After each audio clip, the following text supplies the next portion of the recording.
Hi, it's Noel from UK Foamsmith and Cosplay, just doing a follow-up. So this is, I guess it's part 3, but as only 2 parts are available, we'll call it part 2, on the build for Cyclops, sort of 1990s inspired. So I've already done a previous video, if you remember, a Peppercura depository. If you scroll down, you will be able to find where I did the chest piece for the moulded abs and the moulded chest. I have got a video on here which is for the back, so I've done a bit more progress on it since then, and today I'm going to be covering shoulders and arms. So I'm going to be doing shoulders, biceps and gauntlet, but all the effort that's gone into getting the moulded muscles for the rest of the build, obviously we need to consider that we need to keep the theme going. So as I move into the shoulders and arms, I'm going to be doing a similar sort of technique again, but this time on shoulders and arms. Now this is something I haven't done before, but in theory, according to what I've done, it should work, but I guess we will learn together today. So just to give you a bit more progress on where we're at with the previous build, let me just spin you around and see whether I can get you in there. Right, so as you can see, I've sprayed it up and it's starting to look pretty awesome. So again, I wasn't sure about the blue at first. I thought it would be too blue, but now having put it with an undersuit that's of the character, which I've been using as a reference point, I'm actually much happier with it now. So I've still got the utility belt to do. I'm actually thinking I'm going to do a separate video on that one, where I actually take this apart a little bit and turn these pouches into more usable pouches. So that's what I'm going to do at a later stage about doing that and painting it up. So yeah, so that's where we're at. This is what the back's looking like. So where we did the technique sort of on the lats and the collar, sort of on the shoulder blade, up there.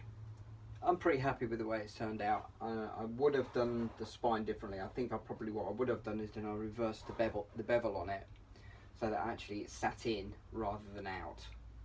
But you know, that's cosplay. You know, you sort of do these things, you try it out and see how it goes. So that's where we're at with it up until now. So spin this boy around again. So that's where we're going at with that. So I'm kind of running sort of 2 separate sort of video series at the moment. So this is the first one, so which I'm covering Cyclops, and we're doing on that. And you can see Wolverine over there. I did the tutorial for the chest and back on that, and you can see that the helmet is already done. So I'm pretty happy with the way that that's going. So take these off, put this on, and pretty keen with the way that that's shaping up as well. So we're on the way with Wolverine, and we're on the way with Cyclops. So we're having a very much an X-Men feel at the moment, and I've dressed accordingly. So there we go. So let's spin you back round and let's get you over here. So what have we got? Right, so what we've got at the moment is I've taken Evil Ted's shoulder pattern, sort of arm, so it's gauntlet, bicep and shoulder. And basically I've used that as a base really for what I'm doing, and then I've added parts, I've added various bits to it. So, for example, this is the bicep. I'll take the 2 parts together so there's no seam at the back, and then that will go round. Now what I've done here, while I've got all these slits in it, this is where I'm going to draw the lines for the slice and then fill with hot glue technique. So as a way of sort of trying to keep a reference point of it, because I found out the reason the back went wrong is because I put the lines on the wrong side. My mistake, newbie mistake, but there we go. And that's why the spine ended up looking the way it did. But once I put it together, I thought, well, it's not horrendous, it's just not what I wanted. So to try and sort of like counteract that problem, that's why I decided to put these slices in, so that I can just trace the pen directly through, and I know exactly what I'm doing. I can reverse it so it's the same on the plain side as it is on the other side, so it means that I should be able to get a replication on each side. Likewise with the shoulder, again done the same thing there, and the forearm, same thing there. So I just looked at some reference pictures of like Wolverine, for example, because obviously there's a lot of muscle definition on the drawings for him, and I kind of used that as a base for the kind of lines that I'd be wanting to put in. Obviously, you know, Cyclops isn't some muscle man, so you know, he's just fit, so I kind of didn't want to go too exaggerated with that, whereas with Wolverine I can really go to town on that. So yeah, so that's where I'm at. So what we're going to do today is we are going to cut these pieces out. I'm going to use 10mm foam from Polyprops, just because the floor mat 10mm seems to be a lot thicker. So although it doesn't matter to me particularly that that you find yourself in this position where you've got this tread, because that will be really on the inside, you're not actually going to see it, so it doesn't really matter. So you've got to ask yourself what you're going to do. Do you want to go for the floor mats? Arguably a cheaper way to go, especially if it really isn't relevant as to whether or not you see the tread because it's all on the inside, or whether you go for the more expensive Polyprops version, which doesn't have any texture on either side, so therefore it's a better product.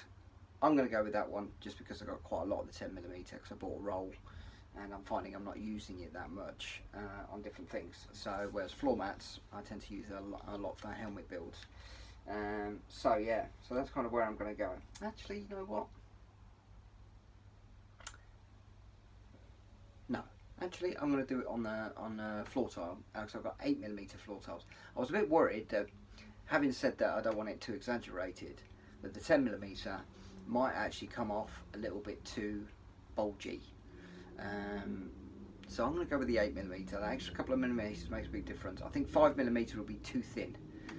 So although I did that for the chest piece, I think for these pieces I'm going to use the 8mm. So I'm going to go somewhere in between the two. The reason I've got 8mm floor mats is by pure coincidence. I went for the texture, which is more of a grid texture. Let me show you.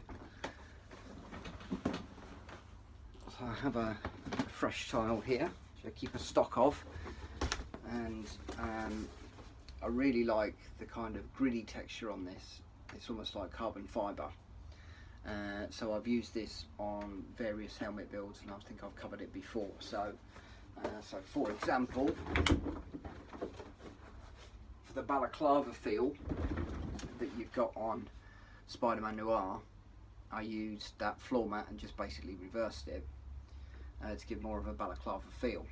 So that's the reason I did that one. So that's why I keep it sort of quite handy,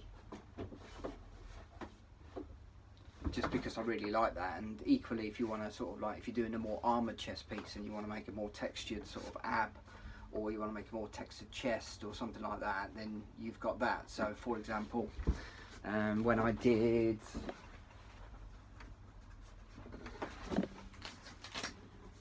Nightwing,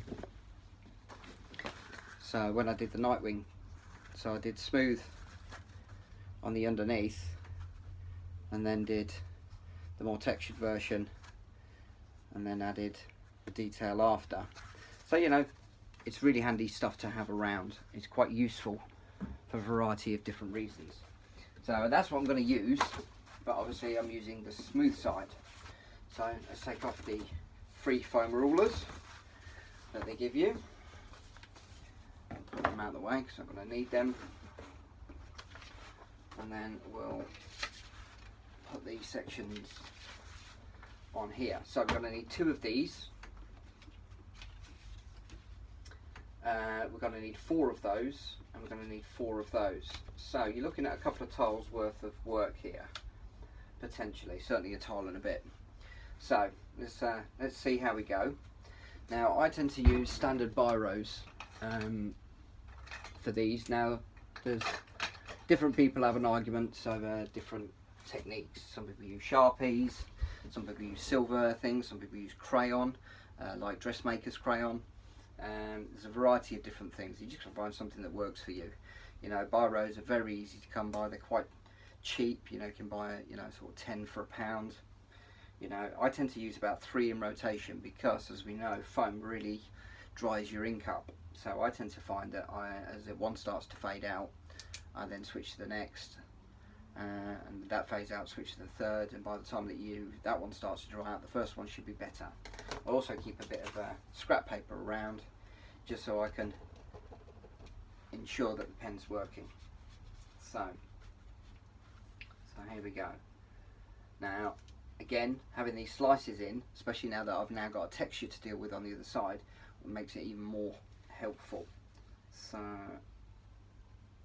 the thing is with the Sharpies is I end up with it sort of naturally grows the template, because you invariably go on the outside of the line. So a biro just keeps you a little bit more true to the template. So then you've got to put your registration marks in.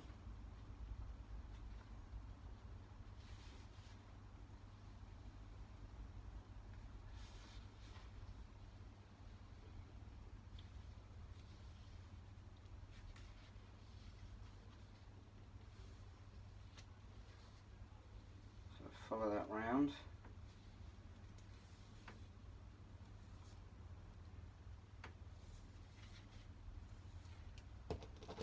See, already that's dried that one up.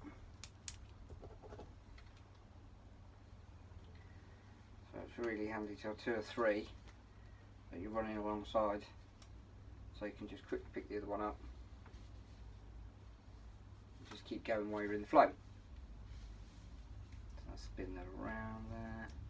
Oh, that one's dried up very quickly.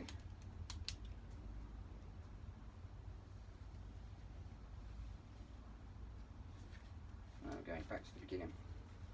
So like I say, I don't need to use these yet because that's going to be on the textured side.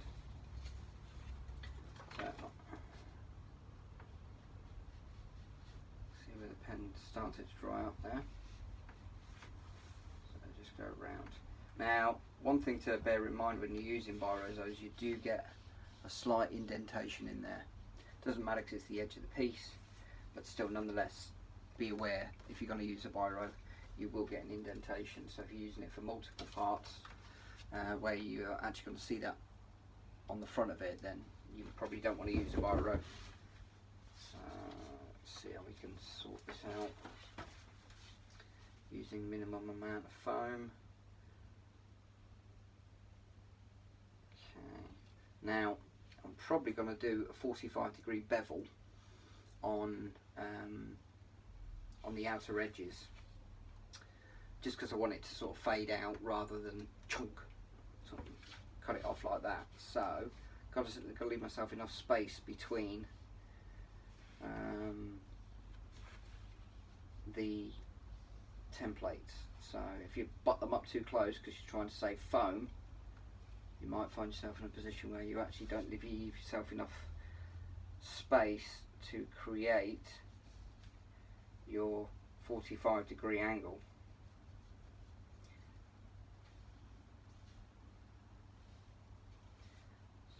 So let's put those registration marks in.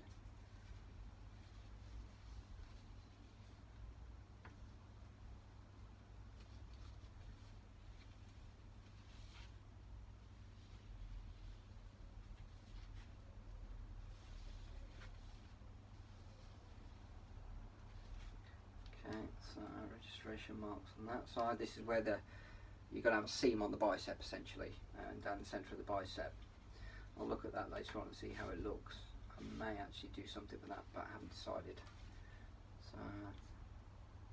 So unlike some of the videos I tend to watch with some of the more seasoned members, I tend to find that I am a little bit more kind of decide as I go. rather than having it all planned up front. I'm not sure whether that's positive or a negative, but it's the reality. That's what happens.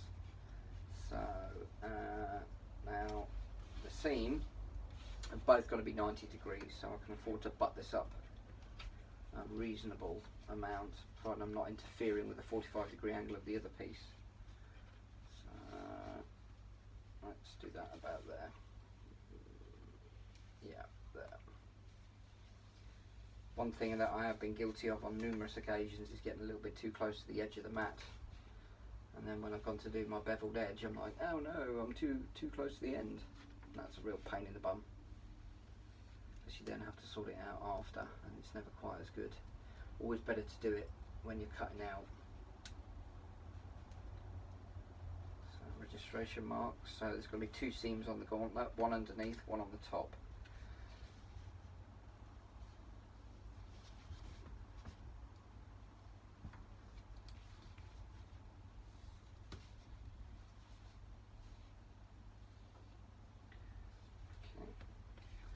Probably not going to have room for the other one, so that's where the second floor mat's going to come in. But I will have room for both of these on this floor mat, which is your shoulders. But that'll get one shoulder done, and then the other shoulder will be on the next mat. What I'm going to do is I'm going to cover one arm today and see how it works out. So, like I say, it's the first time I've done this sort of slice and glue technique on this. So, and it's the first time I've done it on 8mm as well. Because I missed the registration marks there, so I'll line it back up. Pop the registrations in there. And flip it over.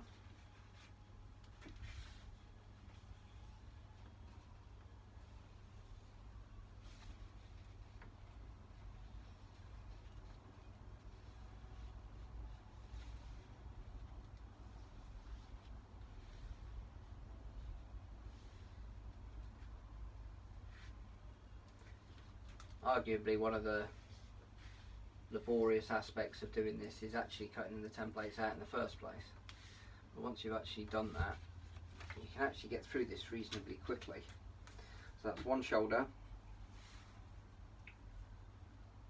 2 biceps, and half of a gauntlet that I've got there. So we'll move that over there, move that over there. I'm pretty sure I've got a usable piece here somewhere. There we go. One that I've used before.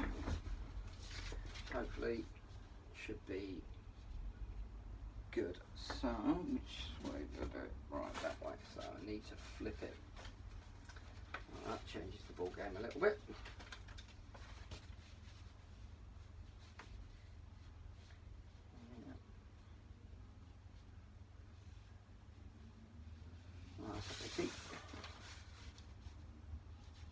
Yeah, that's not going to work, so time to get a new floor mat out.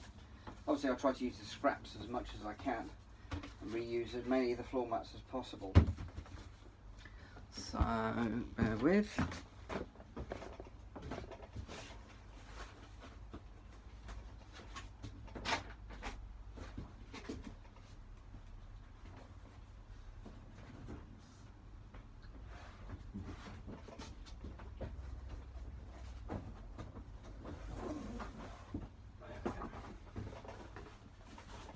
Here's another previously used one, but with plenty of space on it. So let's do this way then. Again, you can see it's that sort of same texture.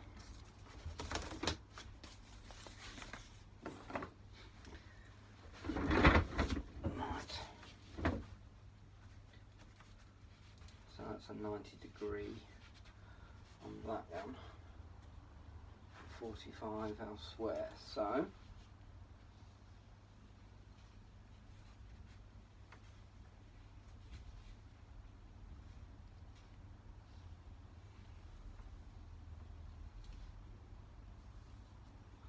See, that's drying up. Let's go back to the first one.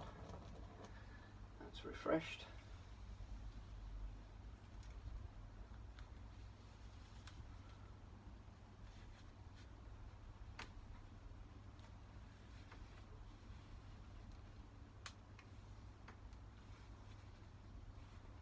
Not as refreshed as I'd like. Ah, that's the first. Okay, so there you go, got you working.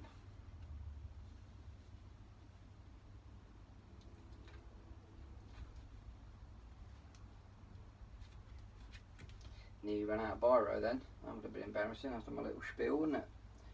Okay, that's all good. Okay.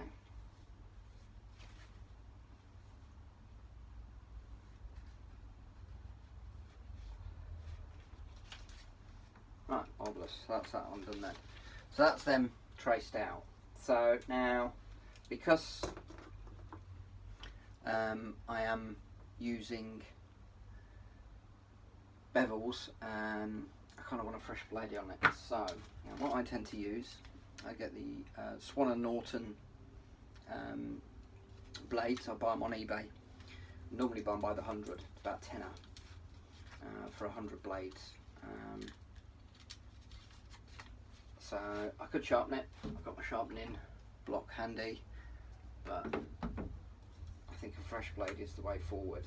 So what I'll do is I take the old one off, get the new one out, pop that on. These are again just a few quid on eBay. You only need to buy them once and they last forever. And get the old blade, put that back into the safety of the sleeve, and then I save these because, as I've said before, they're useful for things. So when I'm, for example, when I'm doing the actually by the time that I actually finish cutting all this out, this should be sufficiently dull enough that actually when I'm doing the slices, I'm not going to go all the way through.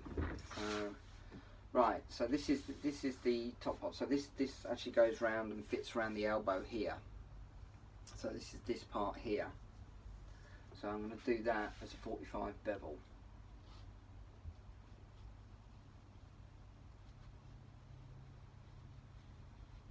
And what I'll do is I'll smooth the ridge out so it actually sort of is more of a fade.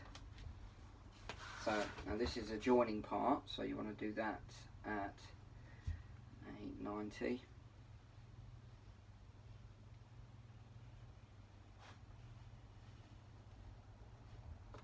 And then this part here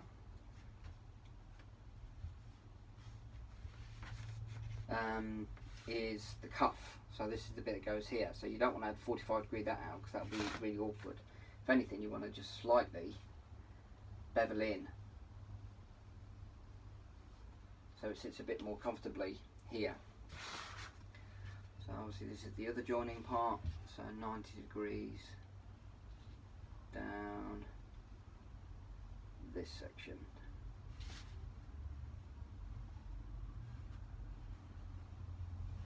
There we go.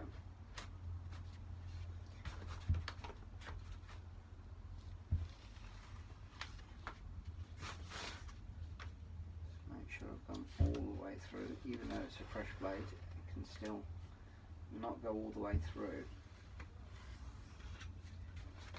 There we go. Not gone all the way through either. Let me finish that off. Right, there we go. Okay, so can go in the bin. These are the scraps that I tend to keep. You never know where you're going to find useful when you want to do smaller parts, so I keep hold of them. And there we go. So that's part number one. So that's that done. I'll pop that to one side. Bit of refreshing Batman coffee. Almost as essential as a sharp blade is a cup of coffee. Right, so moving on to it here. So we've got the shoulder piece here. Now, according to the templates, It's very good about Ted. What he does, he actually tells you where the top is. So when you look at your piece, you can see that that is the top. So I always put a T at the top, so I know which way it goes. So, and same with this piece. Top is there.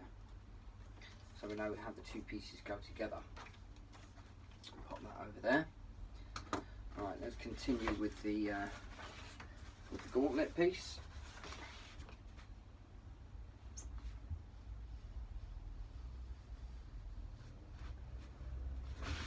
.90 where the seams join.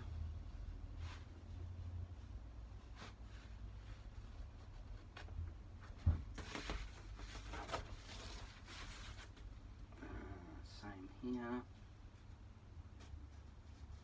There's a slight in on the cuff. It's not quite 45° in, but a slight inward bevel.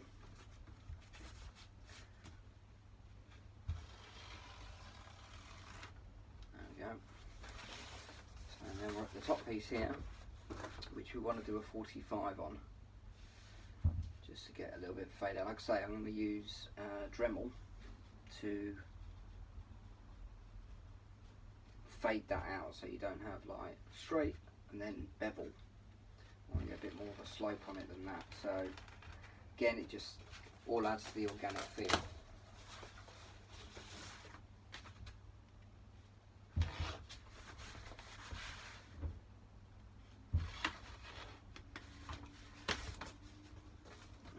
So that's two sides of the gauntlet done.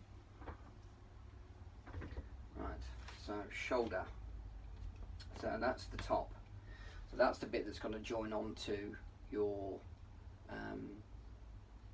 body, your chest piece at the shoulder. So that needs to be 90°.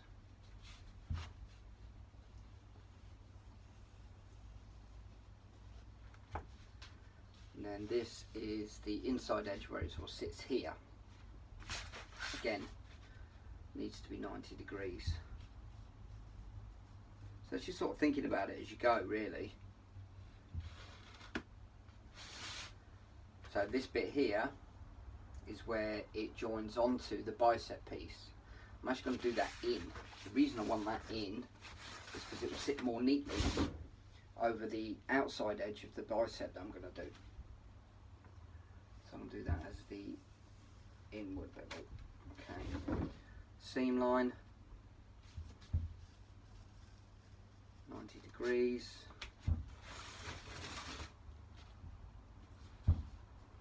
90°. Right. And now we've got the actual seam line where we join it so it becomes a curve. Very slight in. Not too much. But if you find 90°, it tends to pull at the absolute seam. So I tend to just go a little bit inwards on that one. Just re-go through it, just to make sure we've gone all the way through.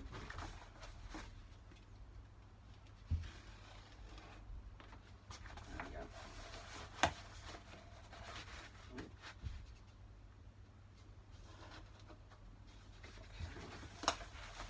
There we go.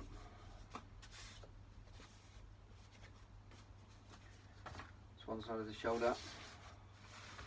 So, to repeat, top part, that's going to be joining your body, so that needs to be 90°.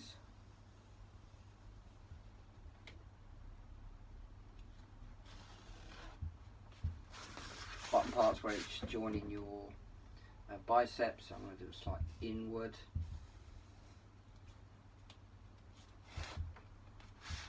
And this is where it sort of joins into here, so again, if you do it as a 45 out, it's not going to be very easy, so I'm just going to do 90° on that.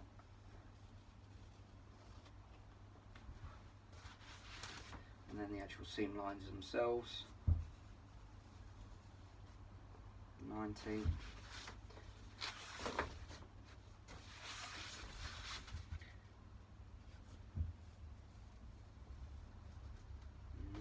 90. And then the actual seam where it joined together for the curve. Very slight in.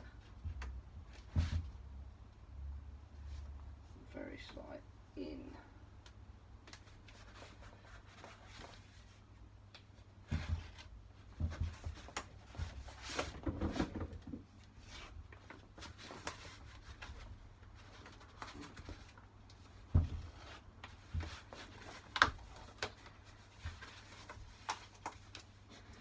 That's your two shoulder pieces there. So now we're moving on to the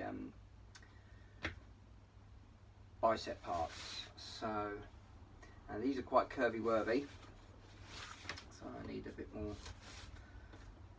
room for manoeuvre. So let's strip off some of the bits.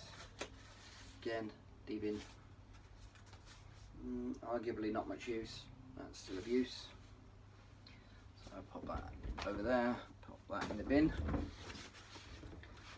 and take that and put that in the bin as well. Right, okay, so this is going to be fairly tricky. So this is, again, if you're not sure, which I've suddenly had a mind blank on, yeah, I was right. So, going back, so top, and then you've got the point there, so that's that bit there, so this is the top. And equally on this side, this is the top. Okay, so this is the bottom. So now this bit here, as a curve, is going to be really the back. And then this bit here is going to be where it comes in here. So, okay, so I'm going to do a slight inward angle where it's going to meet to the elbow at the front, because that's where you're going to be, that's the crease. And then I'm going to straighten it up and turn into a slight outward for the bottom, and then turn the blade. Ooh.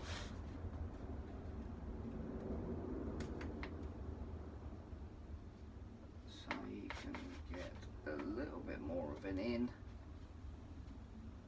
and then back to and out, and then back to an in. So, as I said, higgly wiggly.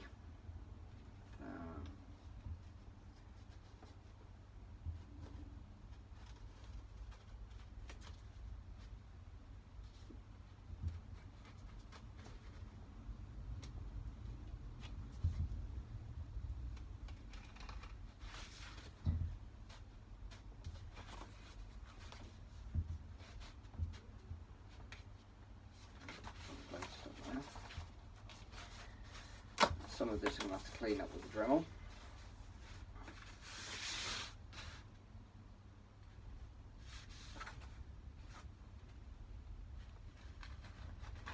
Right. Seam line 90 degrees. I can feel that the blade is beginning to tug. I showed you how quickly you get through a blade.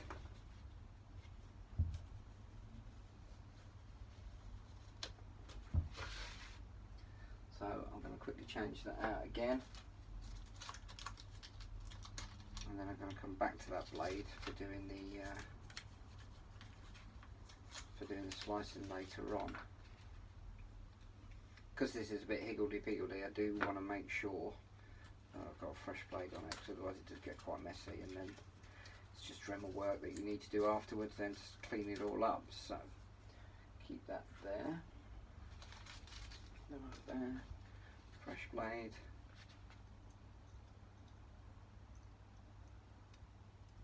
Just clip that on.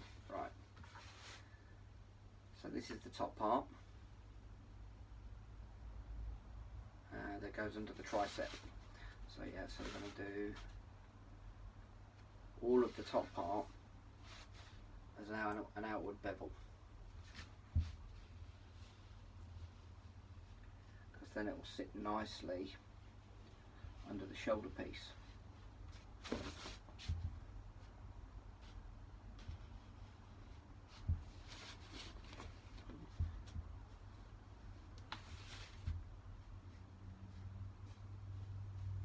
matter how much space you've got, you wish you'd had more. Right, so that's that. So yeah, so that's got to curve around and join at the front. So that's your left arm.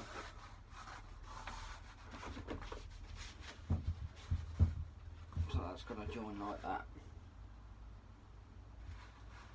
So that should be okay. Alright.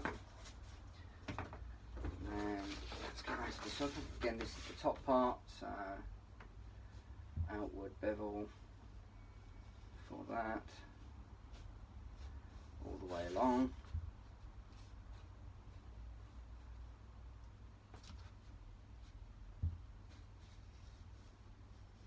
Like I say, I'm going to soften that with the Dremel after.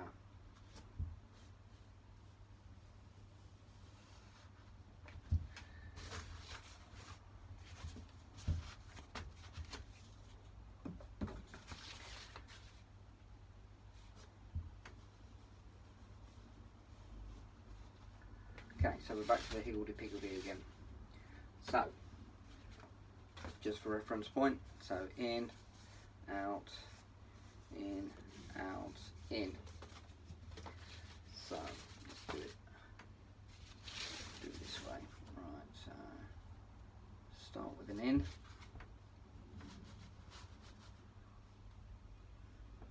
Twist the blade to an out.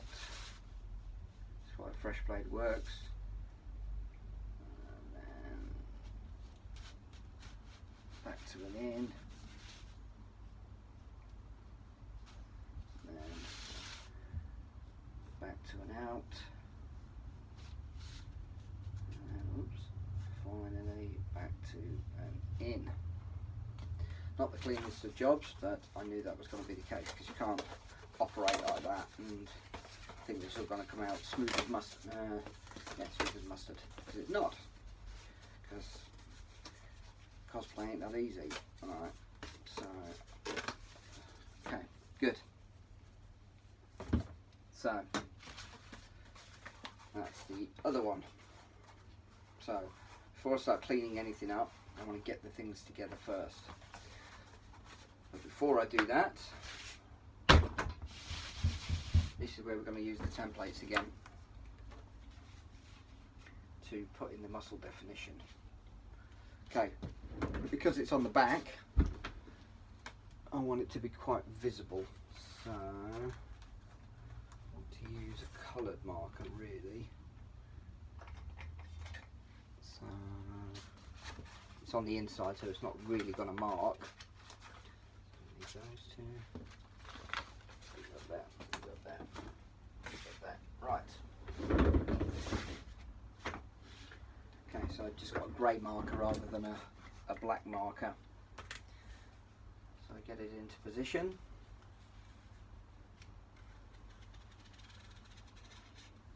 And then just follow your registration. Essentially what they are, registration marks is what you've made for where your trenches, for where your slices are going to go in.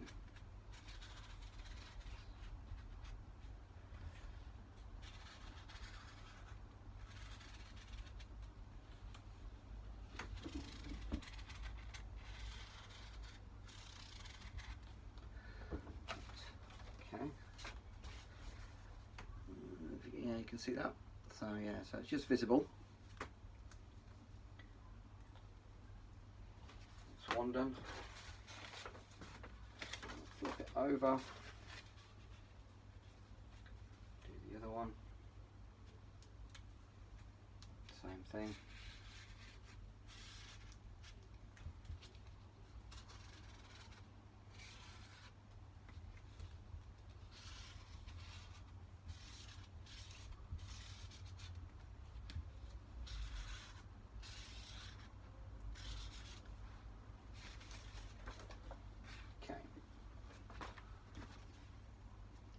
Again, see the lines. Okay. So use the dollar blade So I swap it back over again. Just got to remember which one's the fresher one. Okay, so put that in there. And keep that in a visible space. So I know that that's the sharper blade. Pick that up. Careful, because even though it's too dull to cut foam, it can make short work of your finger. So follow your lines. Now,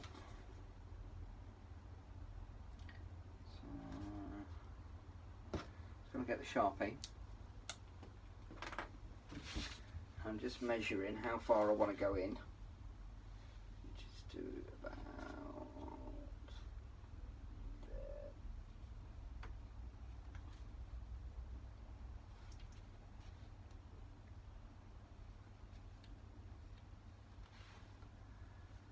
It's not very visible, might need the black one for that.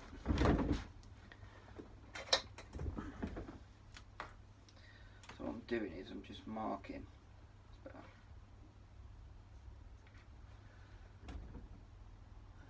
You see that? I don't know if you can see that or not. Yeah, there you go. So I just marked a back mark on it, because that really gives me an indication as to how deep I really want to go when I've got the blade in.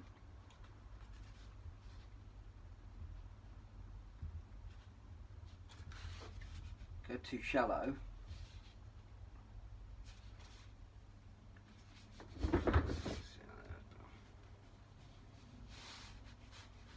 And you won't get much definition.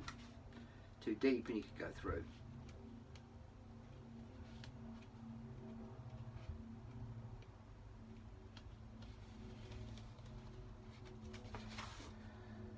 Rip. That gives you an idea.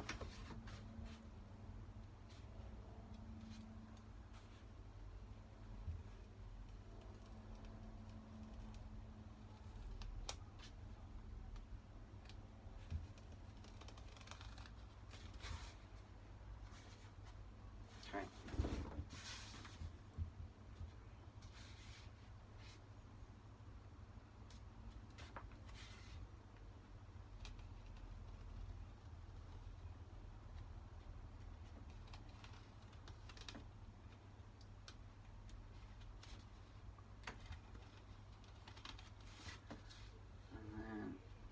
Finally this one.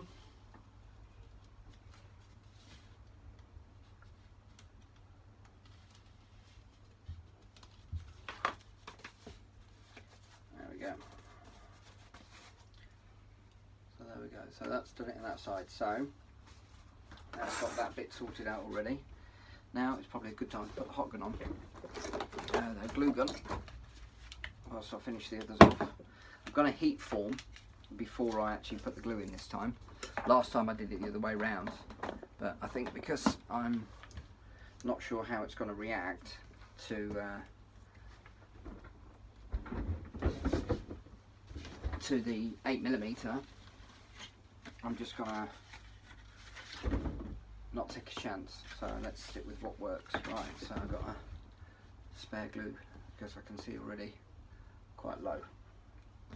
So right, whilst that's heating up, move on to the next piece, and then I'll heat form.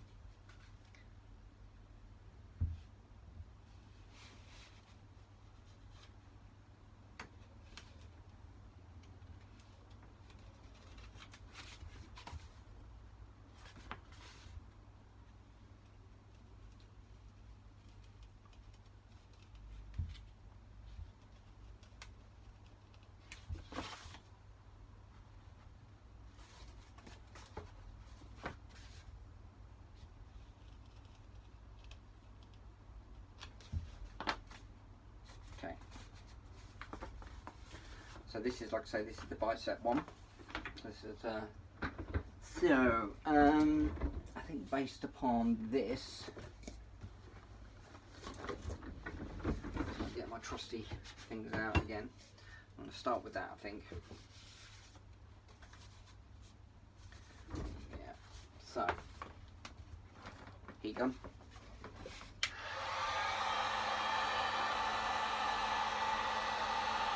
Getting quite close because I want the heat to really penetrate.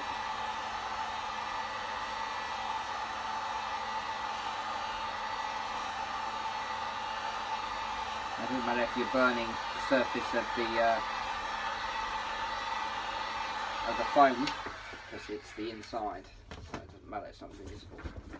So put that on there, and then really kind of, you know what, I might even use the ball on that one. It feels like a too narrow area, so I'm just going to really push that in.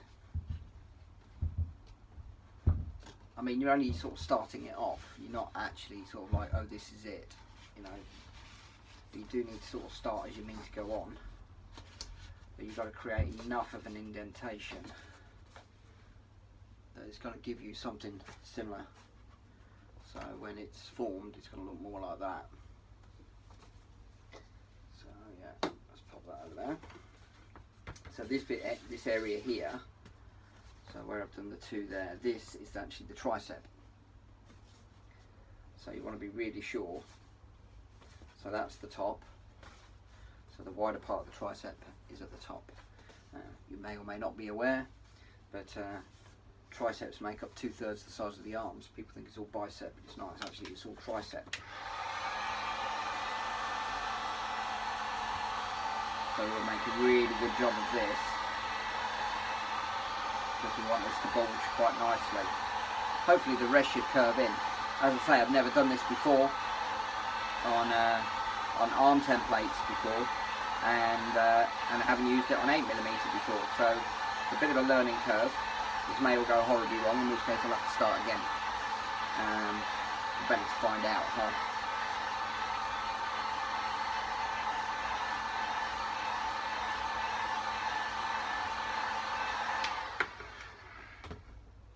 So again, I'm going to use the ball,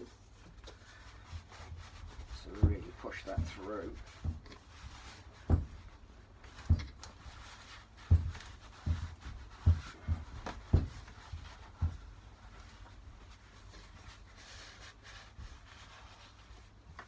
Okay, yeah, I got a nice bulge on that, quite happy with that. I'll go a little bit further over.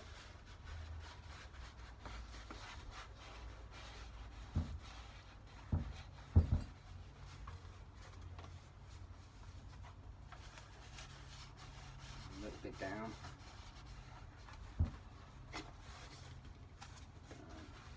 A little bit more there, I think. Okay, that's giving a nice rise on that. So, cool. And the last part, which is the other side of the bicep. So, kind of needs to be similar to the other side. If you get that wrong, you're kind of in a bit of trouble, really. Because you have one side bulging and the other side not. That's the fun and games of it.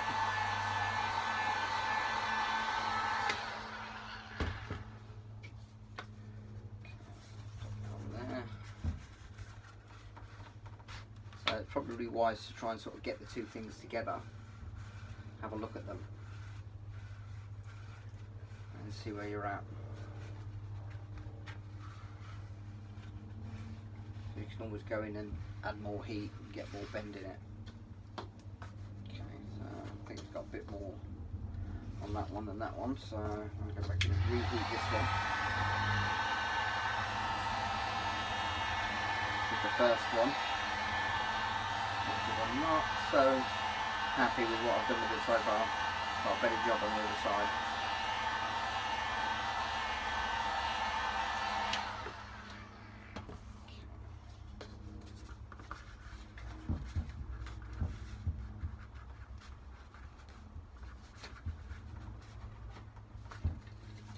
So a lot of this is just sort of watching other people's stuff and then sort of thinking, oh, that's a bit cool.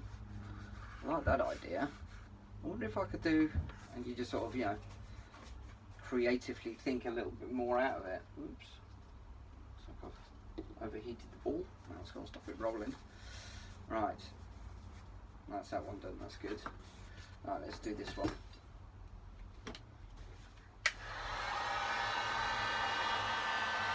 Let's start with the bicep.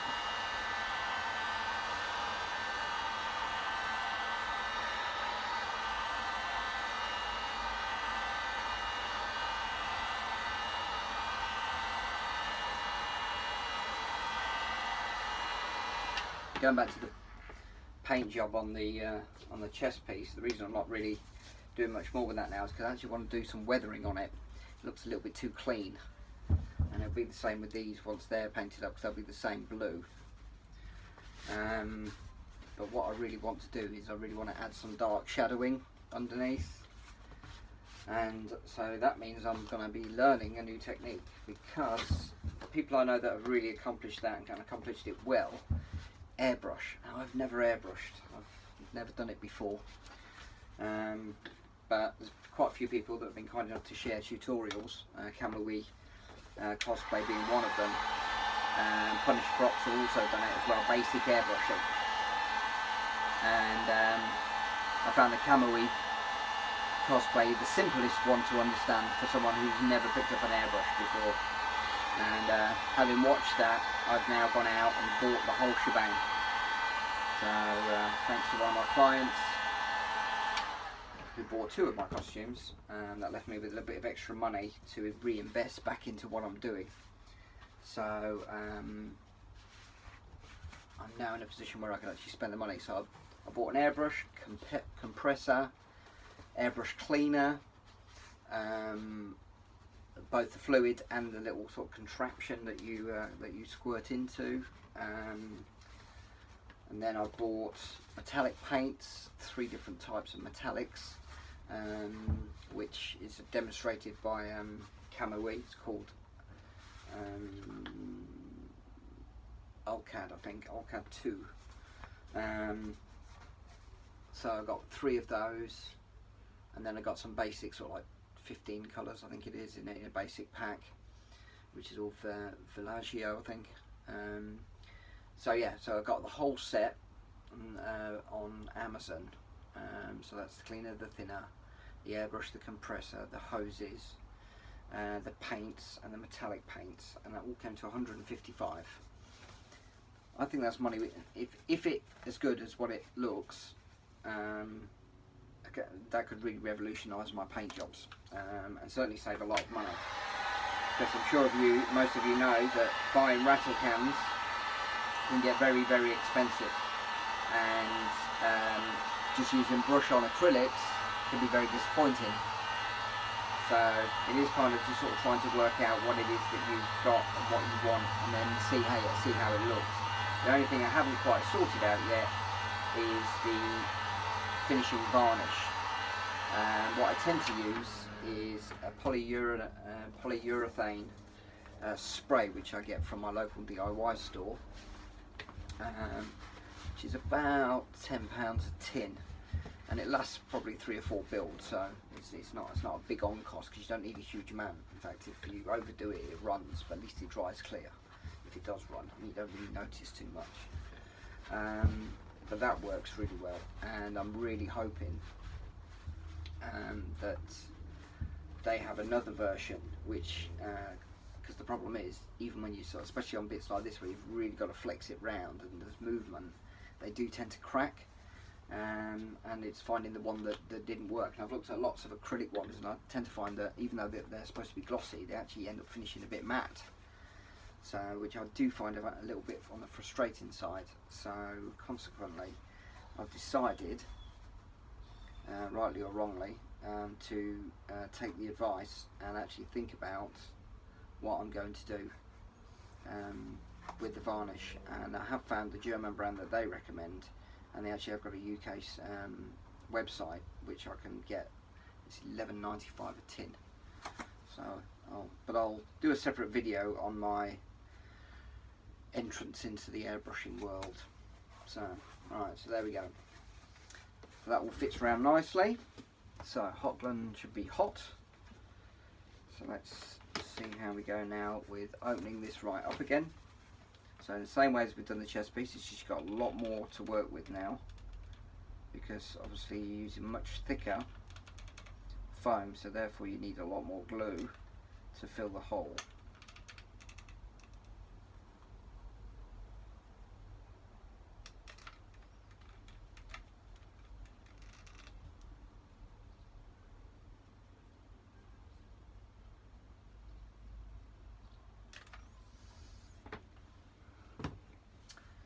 This is where it would have been really good to go and get my wife's hairdryer. So bear with.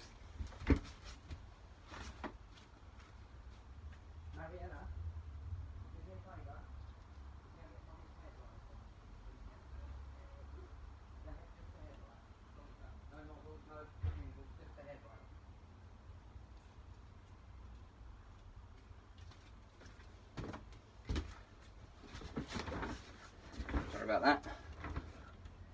I just sent my daughter on a little errand to go and get me a hairdryer. Speed this whole process up a lot more.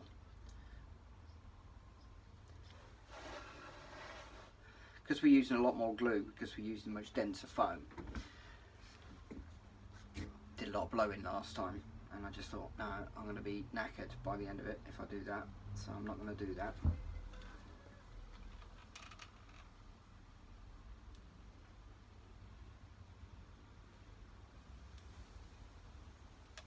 Because this is the bicep part, I want quite a definition to that.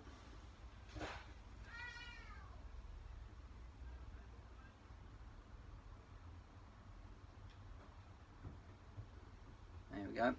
Sounds like a crash and a bang. Hello. Come in. This is my daughter Mariella. She's helping me out. Thank you very much. Thank you for that. Right, can you just close that for me? Thank you. Bless her. She's actually been and done some cosplay with me before. Not quite so enamoured with it as I am. Bless her. Right, so cold air.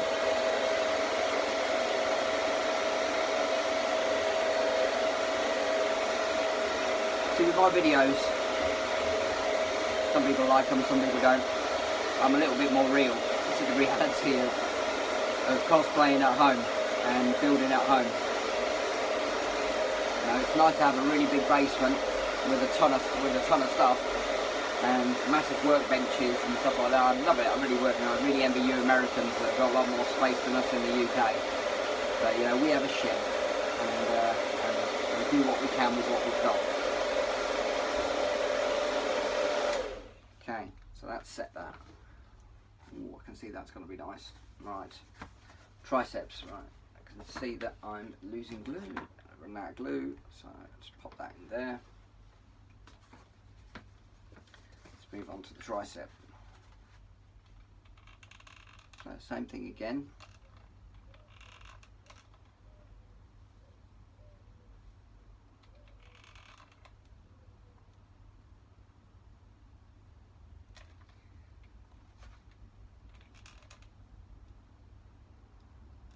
Plenty in. I don't have to worry so much about, I like to have a little bit of a fade out towards the ends. So I concentrate a majority of the glue in the centre, because that's where I want the biggest definition to be, and then I try and fade it out towards the end. And that way it doesn't look so...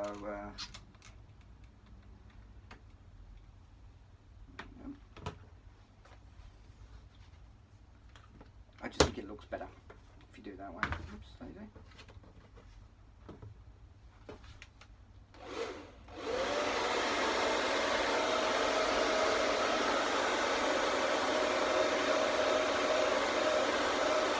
And as I've said before, the good thing about using a hairdryer as well, apart from saving your breath and increasing the speed of the process, it does actually force the glue deep into the crevice as well. The airflow pushes it in. It's got to be a good thing.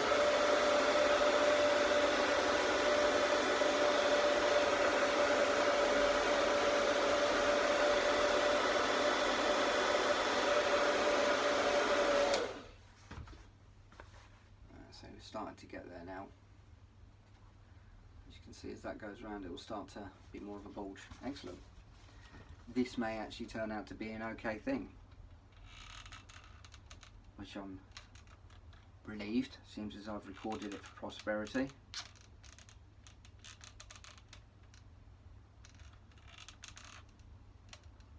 Decided to share it with you lot.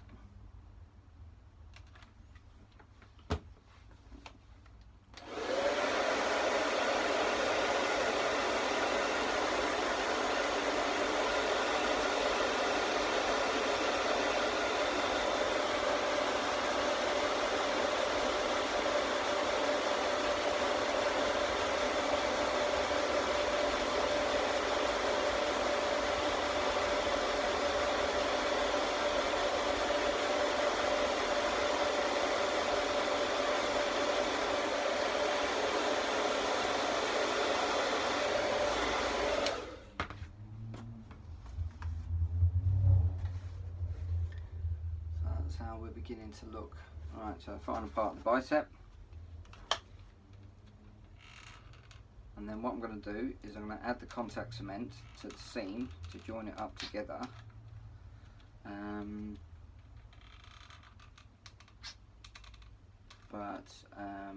Then I'm going to glue the next piece while the contact cement goes off, and put it together, and you'll be able to see the finished job.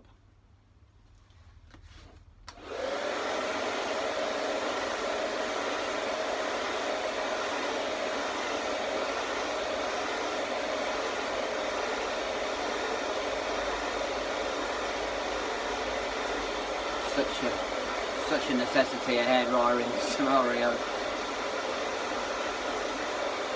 Saves so much work.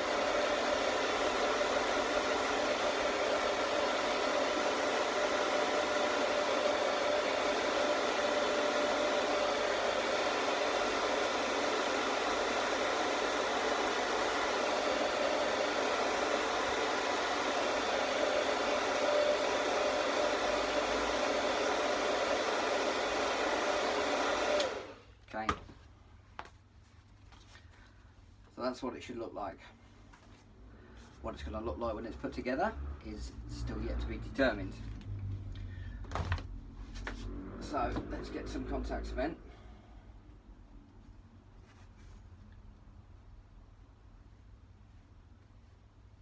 We'll put that on the seams.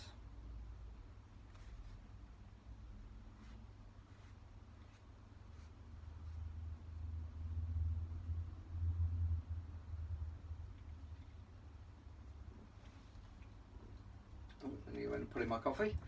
Right, there we go. And I'll leave that over there to cure. I'll also do this bit. So, bicep again.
Quite done.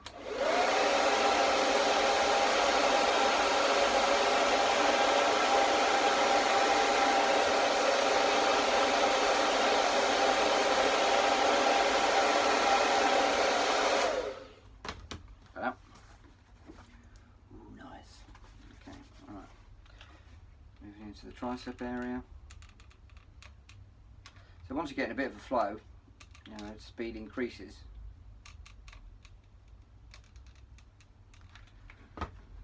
Find that you're getting through it a lot quicker. It's not such a complex job. I think often with certain people like me that wouldn't call themselves professional builders, part-timers, amateurs, we do get a little bit kind of nervous about trying things, but if you're the same. I've met some people that are just quite, for want of a better phrase, a bit ballsy about trying out new things and just crack straight on, and I do envy them that they have such courage. It's a bit more complicated for me, unfortunately. I'm a bit more of a wuss when it comes to that sort of stuff, but when I do eventually sort of build up the courage to have a go, I'm often quite surprised at how well it turns out. So it certainly is worth experimenting and worth trying. I mean, when I first started, you know, pack of foam, that was a big spend. Even though it was only like £10–12, but you know, for me at the time I didn't have a lot of money, to throw at this, it was a lot of money to be doing it. So, you know, experimenting really wasn't an option because I couldn't afford to lose the foam if it went wrong. That was basically what it boiled down to. So whereas now I've been a bit more fortunate that as my skills have increased after an argument with my wife about where I was going to keep all this stuff because it didn't fit with her interior design ideas. It's having my stuff all over the place. You know, I either had to stop building, not an option, or find a way to get rid of them. So I gave my first few away to people at church, you know, who are fans, kids in particular. Gave a few to charity, to auction off. But then it meant that everything that I was spending was actually an expense to the household. And so it kind of occurred to me, having seen lots of people on the community site selling their stuff, that maybe I ought to try it. I have to say, no one was more surprised than me the first time someone bought something. I almost tried to talk them out of it because I was like, "Are you sure you want to buy my stuff? Sure you've got better things to spend your money on than, you know, there's really good people out there." And but sure enough, sold the first couple of pieces, and I haven't really looked back, to be honest with you. So far I've had positive feedback from everyone that's purchased anything from me, so it's kind of nice, because you know you're doing your best with your knowledge that you have, and you hope that someone else sort of like appreciates it. And I don't sell it that expensively compared to a lot of others, but it means that the hobby can sustain itself. So not only do I get to buy all my memorabilia and the bits that I can't make, the bits of costume that I can't make, the equipment that I need to do it, all of that comes out of the sales money that I make. So it's just automatically reinvested. So hopefully it sort of gets me into a good position now where I can spend money without thinking about how's that going to affect the household income and all that kind of malarkey.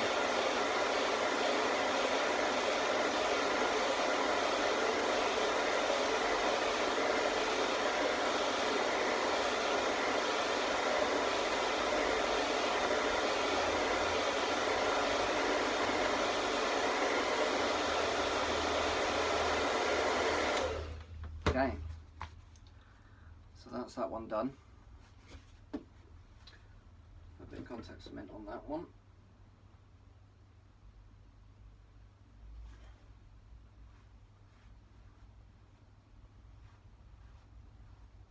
Thankfully it's not 80 degrees anymore, it's a little bit cooler than that, which has made life in the shed a little bit more bearable.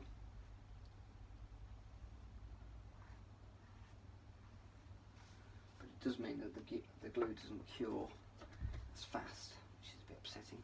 Right, let's pop that there. Right, this one should be done. Yep, looks good. Okay, let's see how this thing works out. So bending it around. Alright, so lining up the edge first.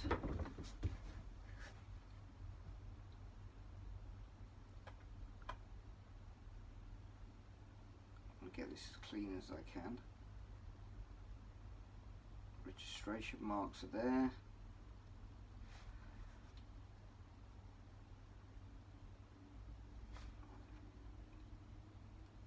Keep your seam going.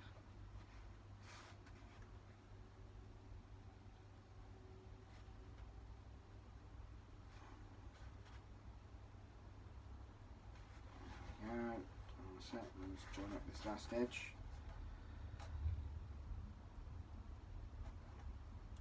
There we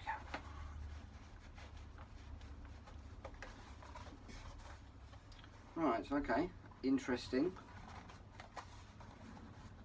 Certainly more defined.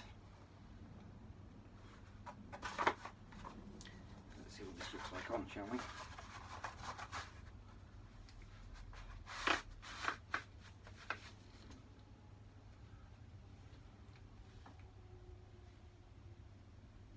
pretty happy with that. That sort of turned out alright. Not too over the top, which is what I wanted, but enough of a definition to keep the organic feel. So that's good. Right, excellent. So there we go. So that was a good experiment to see how it works. You've got to really make sure you get deep enough, I think, is the key, and then get enough of a stretch on it.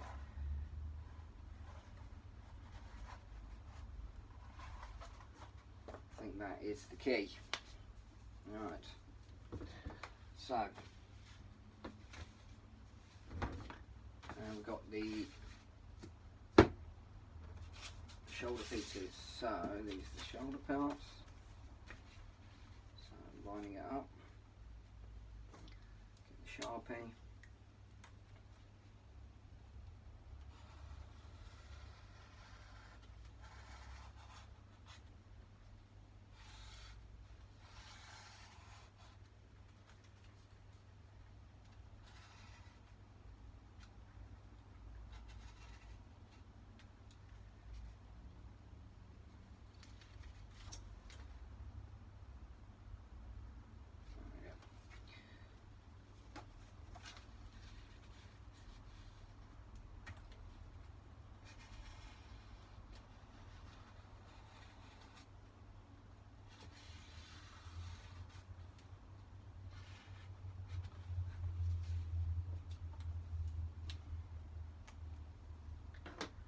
So this is a little bit more complicated because this has got to have a curve on it anyway.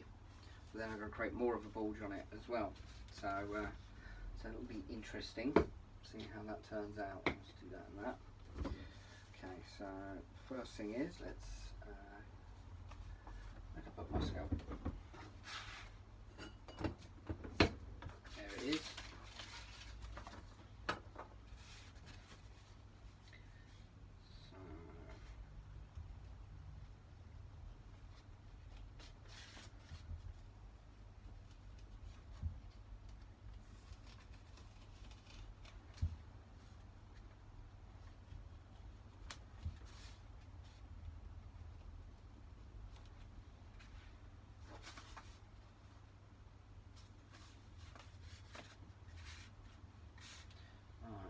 Finding my line.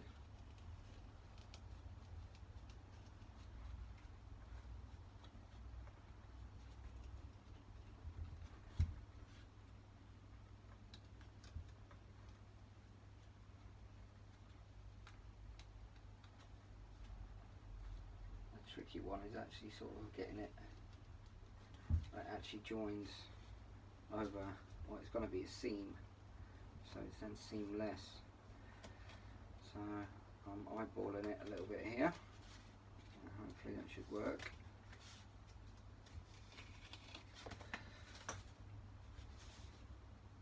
Okay, so that was went a little bit leery on that one there.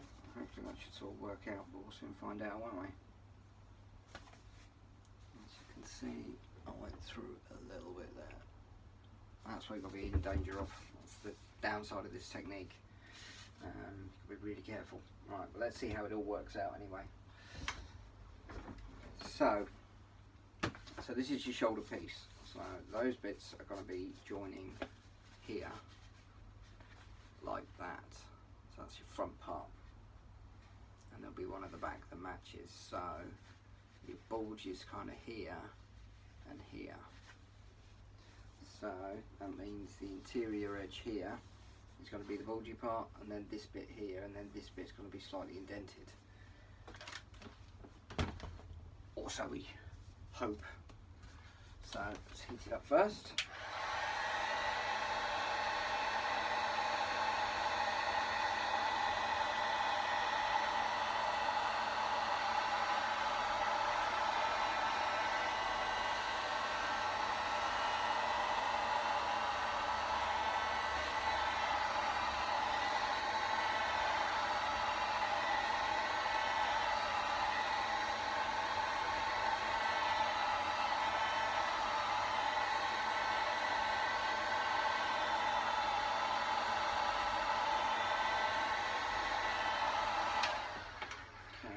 heat on that, and definitely use the ball to create some shape.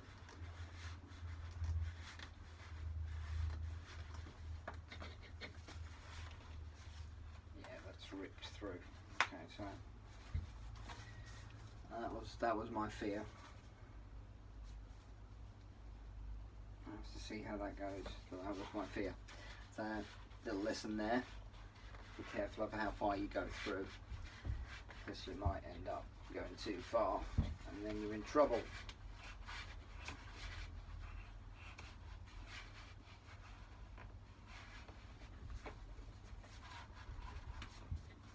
Finish off on this.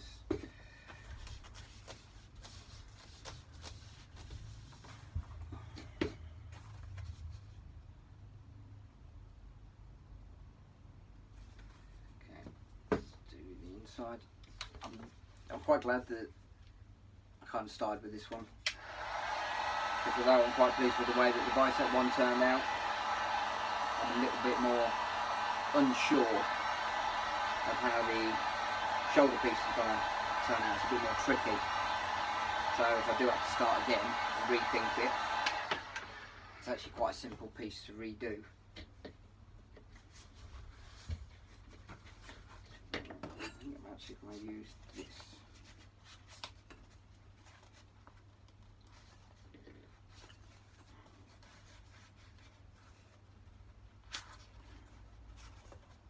So I'm just sort of pinching it over the edge.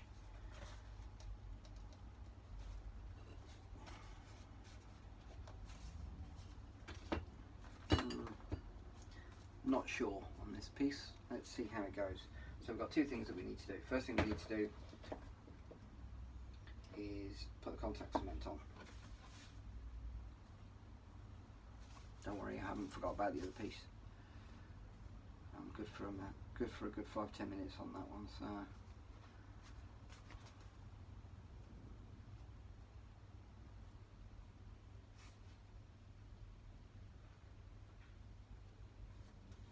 okay, so that's the first thing I need to do.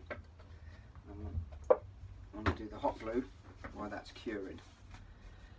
So let's see how this goes.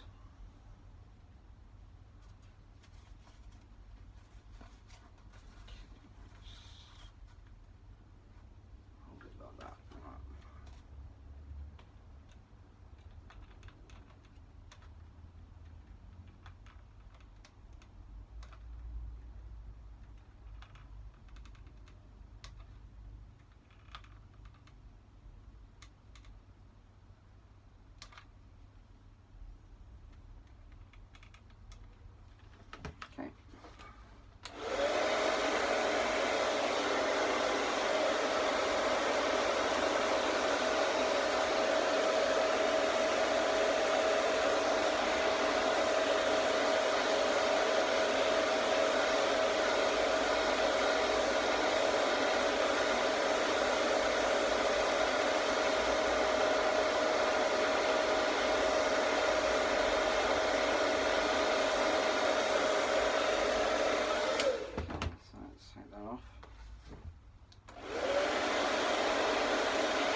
So yeah, so I'm hoping that when I'm doing these things, it's a bit of a warts and all kind of setup.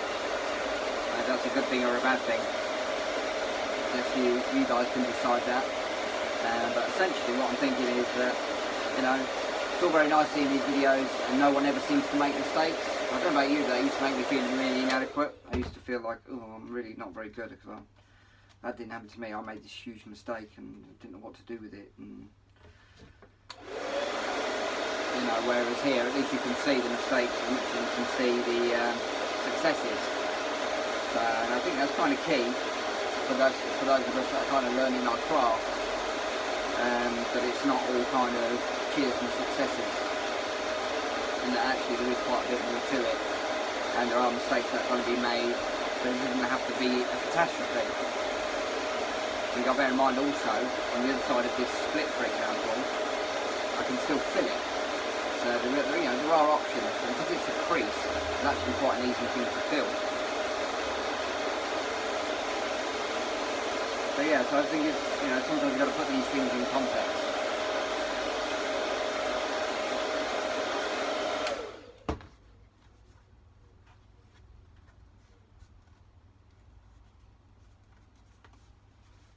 Actually, it doesn't look too bad. So let's wait and see on that one. Let's now do this one. So hot glue.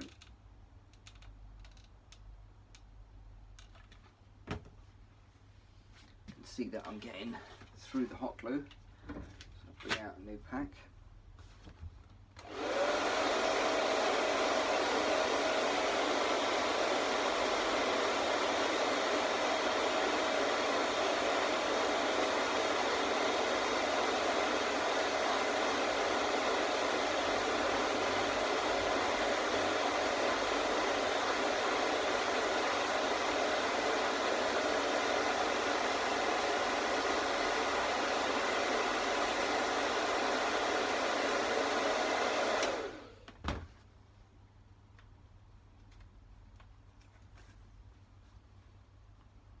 Get a little bit more definition there. Let's do it on the other one.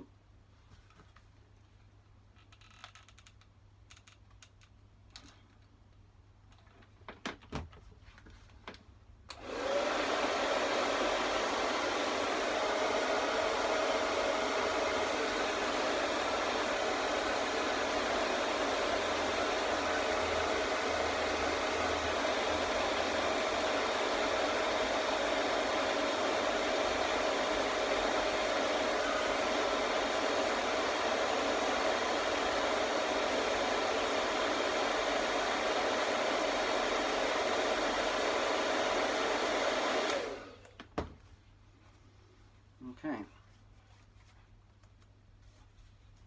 let's let that cure a little bit more, because now I've got to do this. So just going back to the other bicep.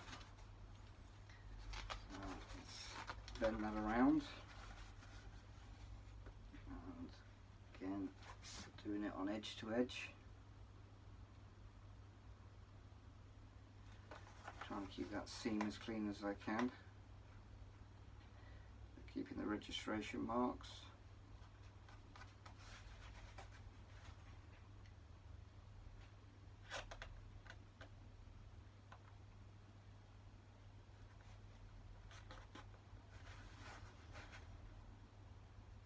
Say 10mm just would have been maybe a little bit more of a fight, although I have to say polyprops is a little bit more obedient than floor mats, probably because it's more geared up. So again, same thing. I'll watch. There we go. So yeah, not too over the top, enough of an organic feel, and it fits quite well. I had to do a bit of trimming on it just to really sort of work with my own, but yeah, I like that. That's good. So bicep success, quite pleased with both of those. Put them over there. More coffee.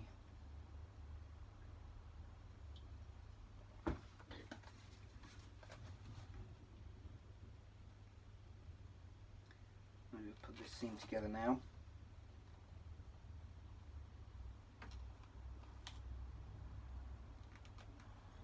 This is for one half of the shoulder.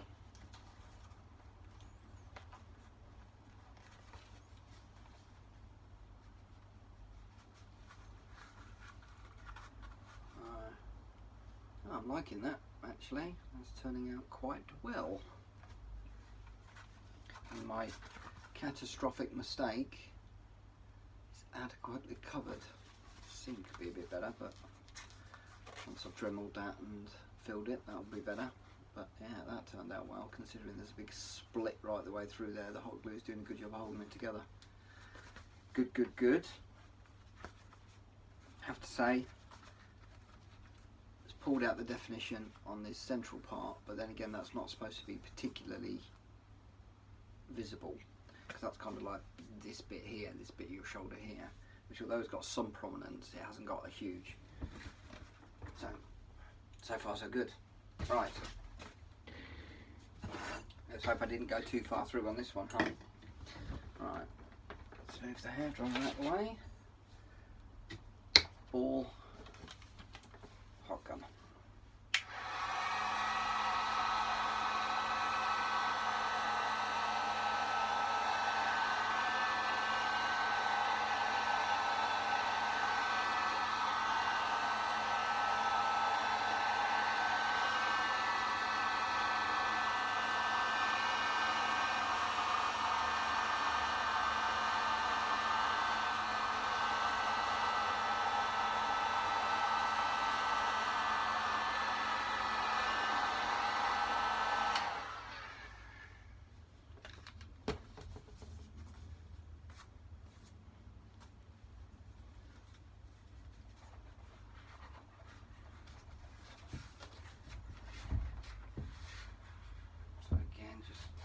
Over the ball. Just really stretching it over, trying to create some definition.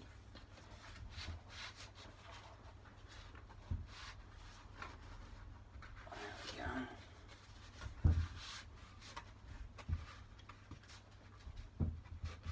Like I say, it's the hot glue that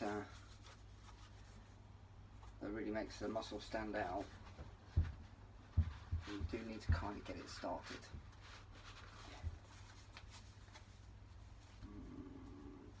Bit more. That's not quite enough for my liking.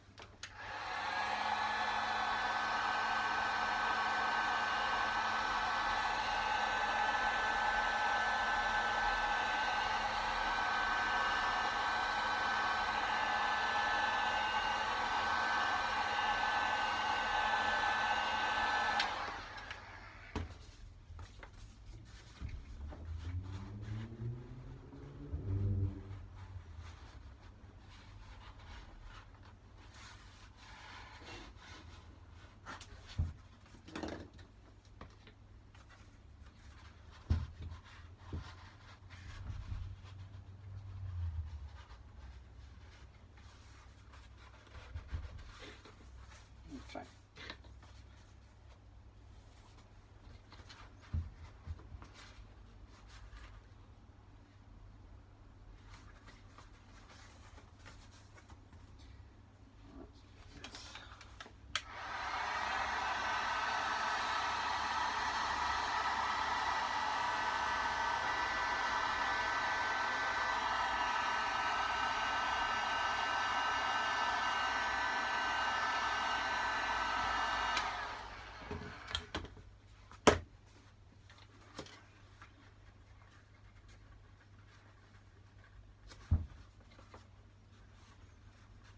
Four little plastic balls, feeling the pressure, starting to collapse, and the combination of heat and pressure. It's all right. We have thumbs, so it's all good. Okay. Right. Let's get this contact lens on first.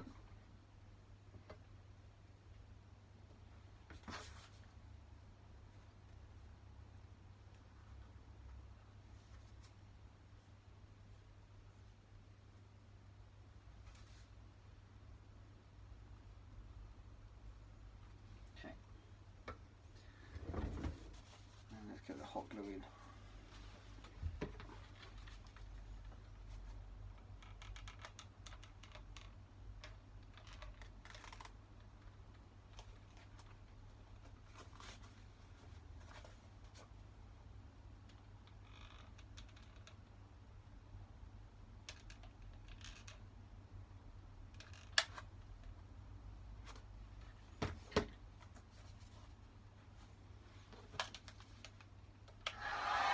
Oh, wrong one.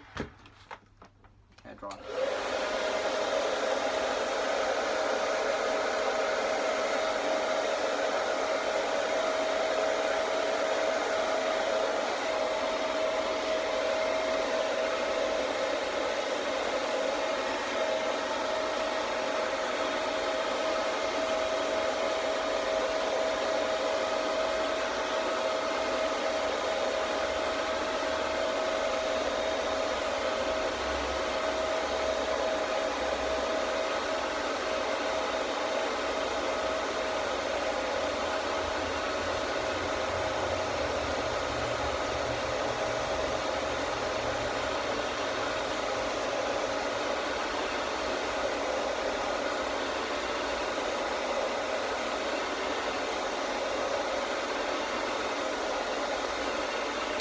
Okay.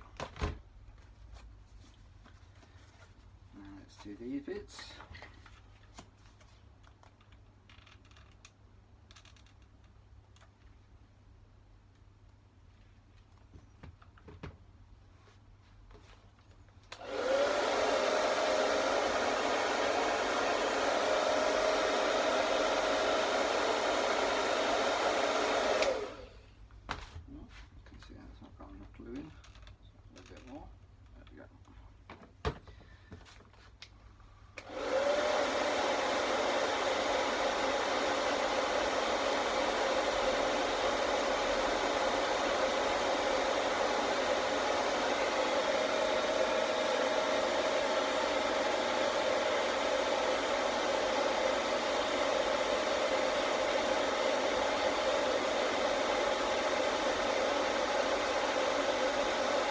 I'd say low temp hot glue would certainly half the time of this. So if you can get it, do. It is worth it. It is worth the difference. So when you're starting to view hot guns or glue guns, sorry, really do think about getting a low temp one rather than hot temp. Ideally, you need both. You need low temp and a high temp. Low temp for this, high temp for when you're fitting things like straps and that kind of stuff. There you go, it's almost out.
Alright, these strandy bits which I hate so much about hot glue.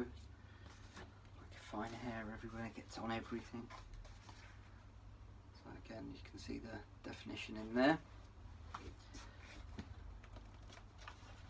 Okay, so we're off now with the contact cements come to fruition, so let's get that together.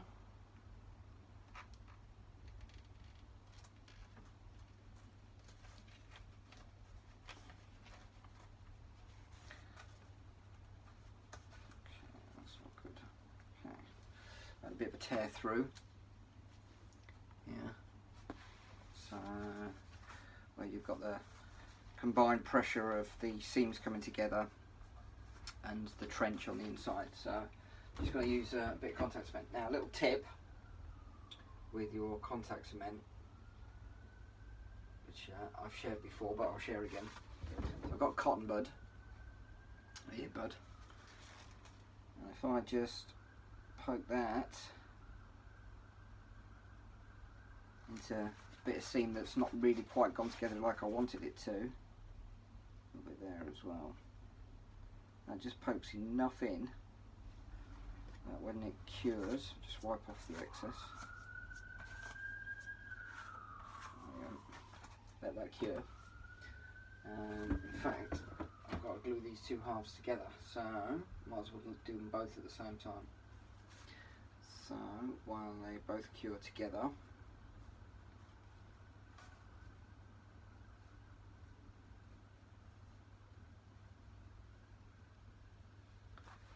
it's one half and this is the other half.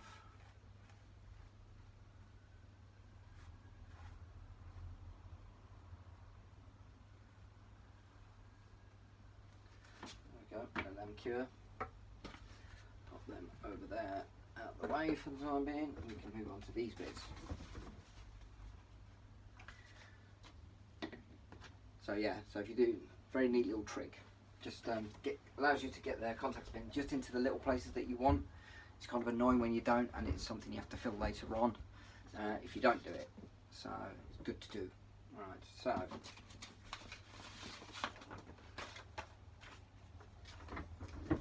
forearm piece, laid on, Sharpie. I did have a different colour Sharpie. Purple Sharpie. That's going to show up a little bit better than the grey. The grey back. Grey was okay, but the light's fading, so I want to do something that's a little bit more visible.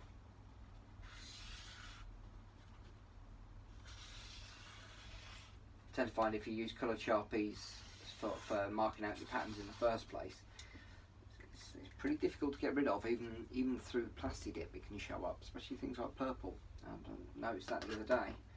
Thought, well, that's not good, is it? So consequently, I don't use them now on the outside patterns, and I use biros instead because it was just too difficult.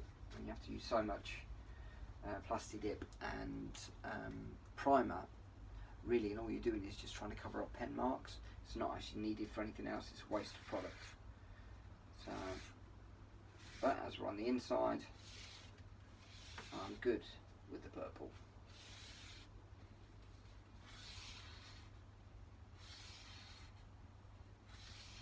There we go.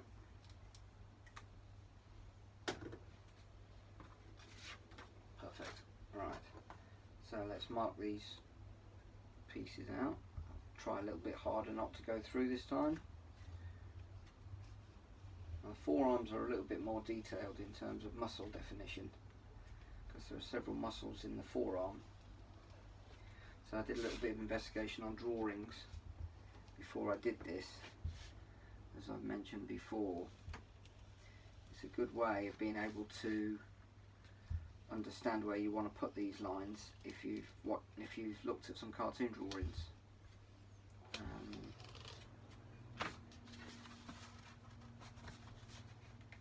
Because pencil drawings obviously are drawing out the definitions in the muscles, so it gives you a good idea about where you're going and what you're doing. I'll just pull that apart a little bit.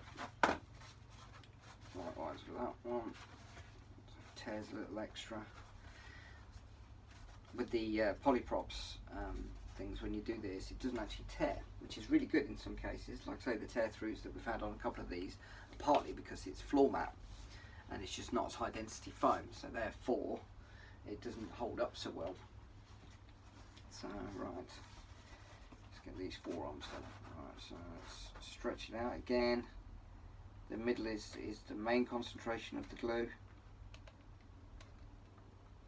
and then fades out towards the ends.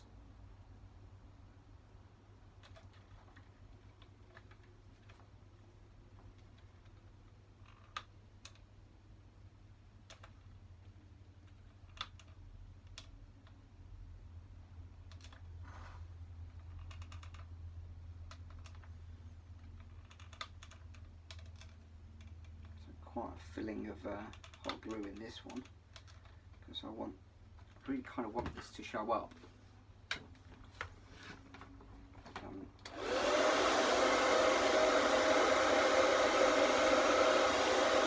Quite keen to sort of push this part out, and I really hope it turns out well. I've got quite high hopes for this. Hope it's not misplaced.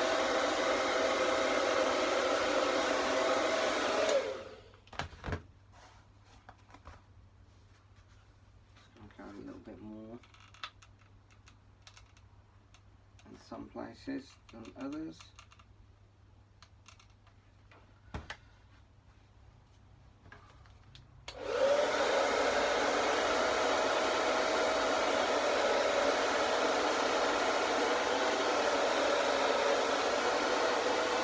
This goes as well as I hope. It's going to be quite a cool gauntlet. And one that I'll probably reuse in other builds. I think things like Batman, even Robin, Nightwing, you know, if you're not going too tactical. Batman Beyond, for example, is very non-tactical, very organic, very good technique to get nailed for doing future builds of that. thing is, if this works really well and you want to do thigh armour, you can operate with the same technique again, and you get a really strong defined quad muscles and stuff like that. I think that'd be very, very cool. Certainly for characters like Wolverine. I don't know about you, but I don't spend half my life in a gym to be able to get that kind of physique. Hugh Jackman, I am not. So therefore, I create it.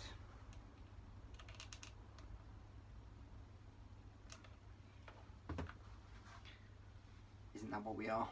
Illusionists.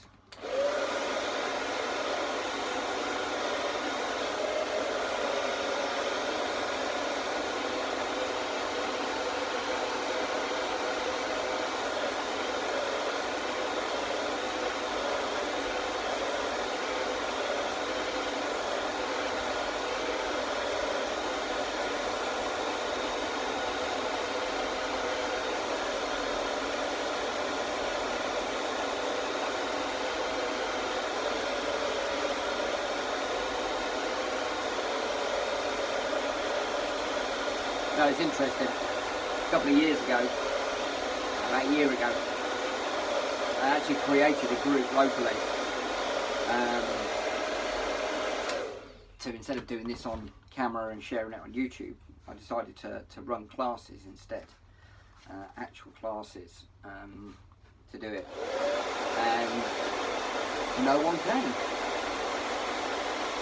I mean, no reflection on me, I don't think. It was just that clearly there aren't that many people that are interested in things on our local level. I suppose that's good to a degree what drives our community,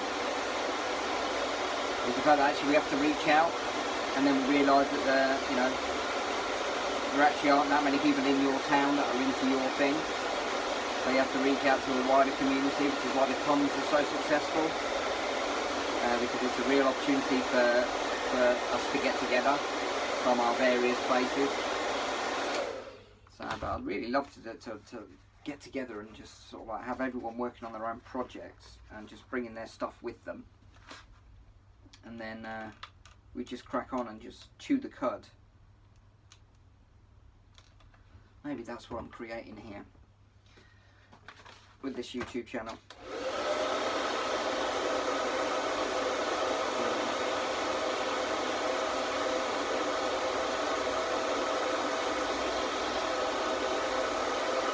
One of the things I've been, as I've gone through the X-Men series of late, kind of inspired me to do these series of builds. It always opens with the same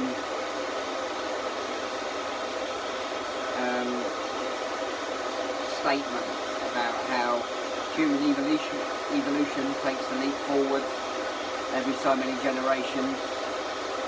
And one of the things they've been arguing about is how much of a leap forward we've had in the last 100 years.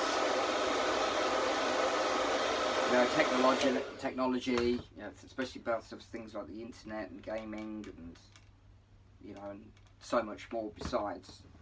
The reality of people like Elon Musk wanting to populate Jupiter by 2025. Not too sure that's going to happen, but good luck to him. Sending rockets into space, so it must be relatively serious. But it does make me wonder as to whether or not we're actually making that kind of leap forward now. Maybe we are just tapping into the potential. Why is there such an interest, a greater interest now in comic book heroes, sci-fi, and stuff like that? I get a feeling we're exploring more than what we know. I mean, it's quite widely spoken about that we're only using 10% of our brain's capacity. Yeah, look how much we're accomplishing with just 10%, but how much more could we accomplish if we were using a lot more of it? So I think it's very, very interesting that we're doing that, and maybe we're the driving force behind that. Maybe it's the cosplayers, the fans that are driving it forward. Maybe it's the fans that are inspiring people to think a little bit beyond. That's why it's, you know, being a nerd is not quite like it used to be. You know, where it would be death by public torture, whereas now it seems to be quite different. Now it seems to be that actually, you know, it's geek chic, isn't it? It's cool to be a nerd. You know, you can thank things like the Big Bang Theory and the likes to be able to sort of give us a little bit of a forum for that. It's going back to the shoulder piece now. And yeah, it'd be very interesting to hear your comments on that. You know, I keep forgetting I'm on YouTube now, aren't I? So smash the like button. Although I think that's counterproductive to your keyboard life. But yeah, like it, post comments. It'd be very interesting to hear your point of view. And don't worry, I've got thick skin. So if you do think that I'm an absolute loon, then that's okay too. So I'm just going to push this together now, following the seams, joining up the registration marks. It's all going together quite nicely.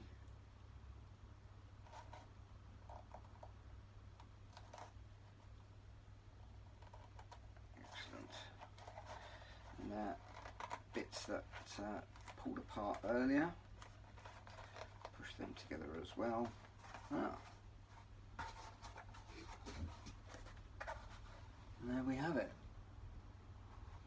A slightly more organic armoured shoulder piece. I think that's going to start to look quite cool.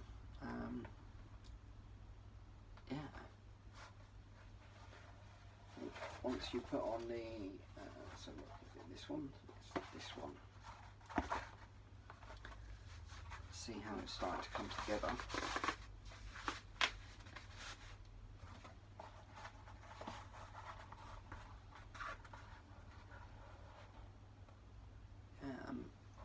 Like I say, it's still tactical. It's still armour, not fake muscles, but it does add a very organic feel to it. So I'm liking the way that's coming together. Right, excellent. Move on to the other part of the forearm. See, while I'm at it, I'm just going to add some contact cement and start that underway. I can always add a hairdryer to the other piece to bring it up to speed. That should go together a little bit more. Now, the reason I want to give this a bit more time is because this is a gauntlet, and I've kind of bent some pieces to go the opposite way of what the gauntlet's supposed to go. Now, anyone that's ever made a gauntlet knows that making a cylinder means that your parts desperately want to pull apart, and generally you have to pre-curve them. It's very difficult to pre-curve it when you're doing these moulded muscles. So I'm having to really sort of prep the seams to see how that's going to go. I still might be wrong in that, and it still might all pull apart yet. Guess we'll find out. So let's continue nonetheless.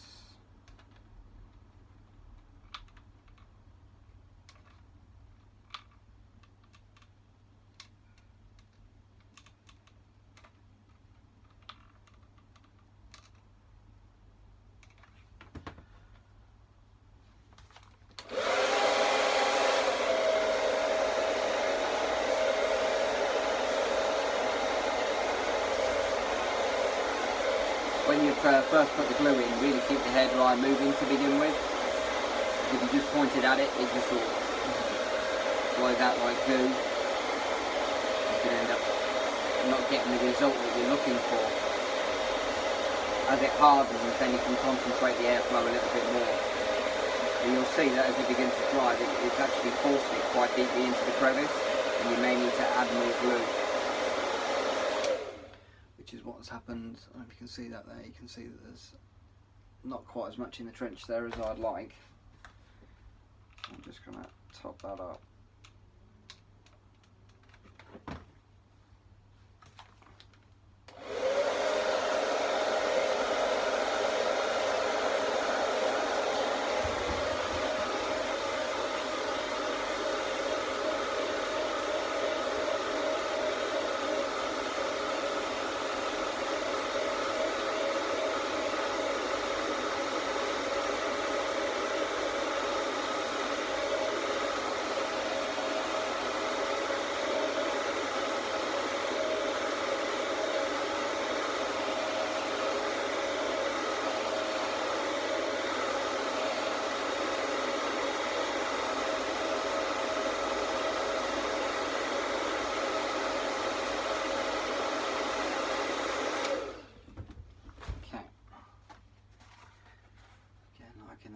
going.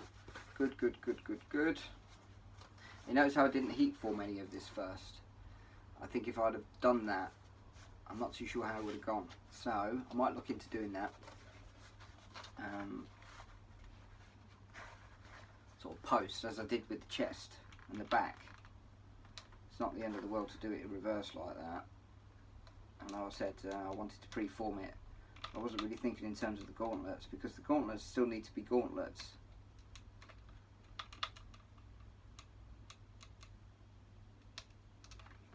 So, you know, there's only so much you can do. But it might help with the joining of the seams if I just pre-curve some of that beforehand.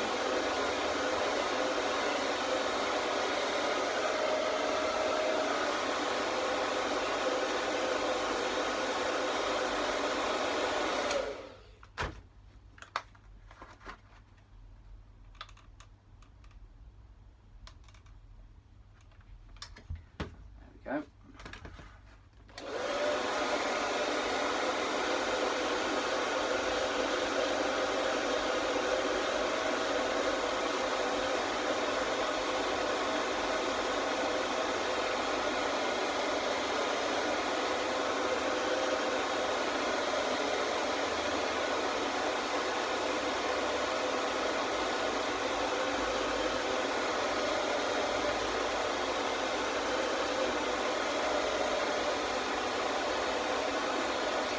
I really want to make sure that the glue is really pulled down to the point of setting before I close it. I don't really want to lose the definition. And often if you stop pulling it too early and let the pressure of the seam bounce back, you can squash it and become less defined. That's really what happens.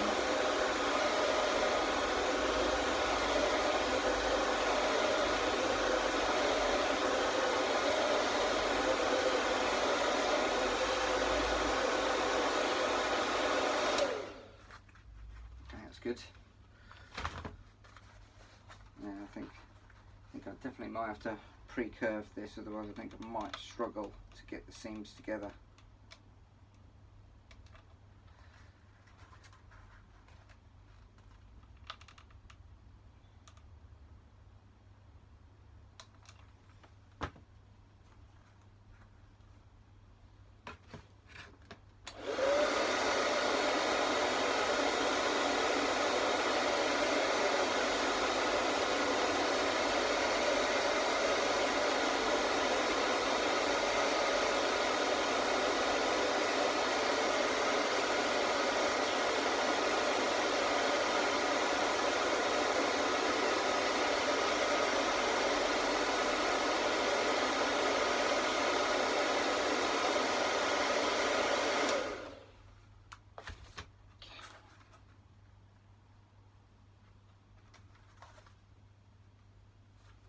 Alright, so yeah, let's preheat this. So I'll apply contact cement first, which is better than usual, but it'll help to cure it faster by heating it up first. So do that. I may regret this.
that helped any. Starting to look pretty awesome now, huh? Liking that. Let's do this one. So I've heated the outside, so I wasn't concentrating the heat so much, just enough to really sort of warm it up. And I didn't really want to mount the hot glue, so I did very little sort of on the inside, so I don't want to lose that muscle definition by heating up the glue too much. So the reason I've done it this way, it kind of protects the glue on the inside. There we go. Roll that around. Cool. Feel it in your hands getting to a cooler temperature, and then you know that you're in the right place. Okay, that's good. And I can feel that the glue is sufficiently tacky enough that I can actually try and put these things together. Start with the big sides first. So tip to tip. Work our way down. First registration mark. Second. Try and push those seams together.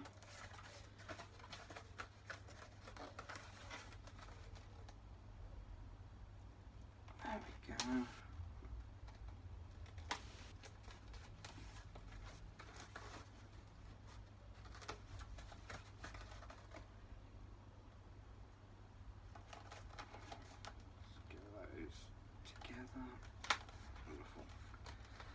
See, it's starting to want to pull apart already. So let's just get these tips there together so they line up. Come at it from the other direction, so and then start to join in the middle. It's got added tension because of the extra hot glue, which obviously is forcing it in different directions. So it's made putting together a cylinder, which arguably is one of the more difficult kind of builds to put together anyway, that much harder.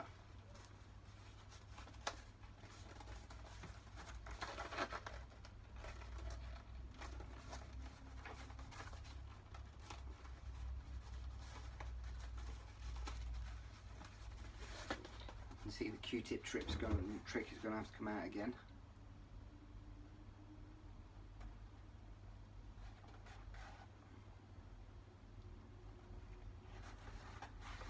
So this is a much longer video than what I've done previously, but hopefully we've accomplished quite a lot within this particular tutorial.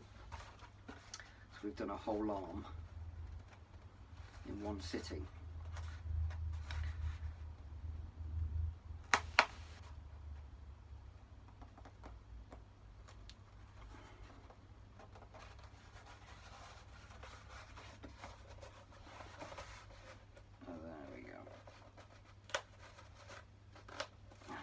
It's desperately trying to pull apart there. That extra hot glue is really adding extra tension.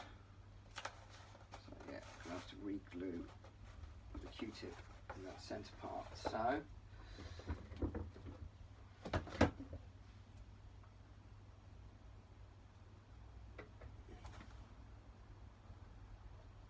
quickly smear that in.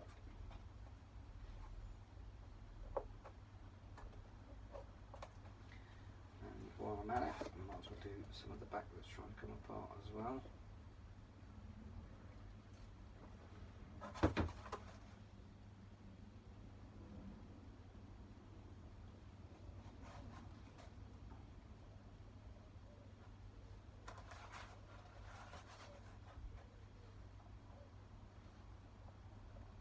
Okay.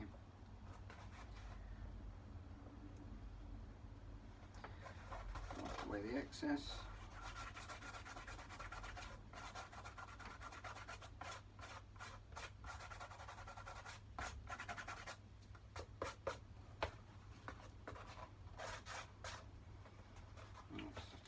Cure, but I have to say I really like how that's turned out. So, putting together the parts, which I seem to have mislaid one of them. That one.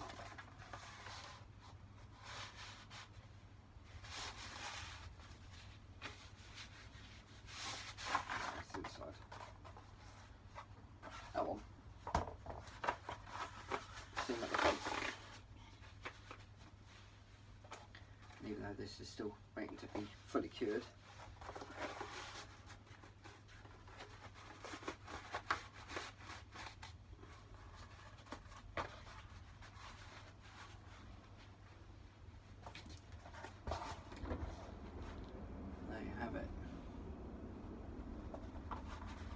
so in terms of an armour build, I'm quite impressed with that. I really think that organic sort of feel really turned out well. It's still armour, you know, I'm not trying to pretend otherwise, but it does give it a slightly more organic sort of feel. So once it's done a little bit of dremeling and stuff like that, I think you're in good shape. So I hope that was a useful tutorial for you. I hope that you learned something new, travelled that little journey with me, because I've got to admit I didn't know it was going to work, so it's good to try it out. So that's actually a technique that I can transport to multiple of the builds, and that will look very, very cool, and that will really, I think, upgrade a standard gauntlet to a much higher degree, which I'm really looking forward to seeing come out a little bit more. So yeah, there we go. I've just got those together. There you have it. So yeah, pretty impressive. Overall, I really like that. That was the bit I was hoping it would turn out well. So that's good. So yeah, so hit the like button if you like what it is that I've done. So at least I can gauge as to whether it's worthwhile to keep making these videos. Comments, you know, always looking for feedback. So if you think that I could be doing something better, or there's something in particular that you've got a question about, you can follow me on Facebook, where I've got UK Foamsmiths is the name of my Facebook page. Again, you can always contact me through there and follow me there. And Instagram is UK Foamsmith and Cosplay. Again, you can find me there and you can message me through that with any questions that you have, but feel free to leave comments at the bottom. And in the meantime, I hope you enjoy things and continue to keep building. You know, if we are the next stage of evolution, we need to take it seriously and prepare ourselves for the apocalypse. And I really hope that that you've really enjoyed what I've done as much as I've enjoyed teaching you. And there's your parts all laid out there. So yeah, so I really hope that you learn from it and that you grow it. Alright, take care. It's been nice spending time with you. See you again soon.